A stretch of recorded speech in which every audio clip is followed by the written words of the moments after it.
So I think that young athletes are facing a lot of different types of traumas, especially coming out of a global pandemic. I think that that's played a huge role. We know that over 200,000 children and youth in the US lost a parent or caregiver through the pandemic. So if we just sort of think about recently, there have been a lot of layers of grief and loss at the most, extreme type of trauma, like losing a loved one.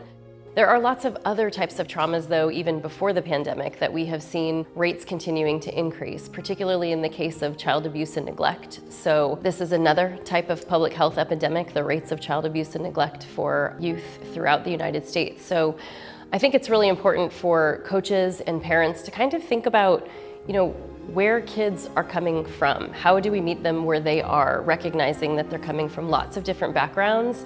You may not know what's happening in their homes, in their schools, in their communities, what types of things they're exposed to on a daily basis, so that when they show up on your field or in your arena or whatever the case or activity might be, trying to meet them where they are. So one thing that really can help kids who've experienced different types of trauma is activities that are regulating. So that's physically regulating, right? You're obviously providing them with a physical activity, ways to channel energy, to use their bodies. That's incredibly important for a young person who has had adversity, to find ways to channel energy that is positive and pro-social, rather than say like getting in fights or, other negative antisocial type activities that can get them in trouble. They need a place and an outlet to release some of this frustration and difficulty they've experienced. So I think sports is a great place to do that, to provide a really regulating experience that also allows them to build competence and mastery and lots of resiliency.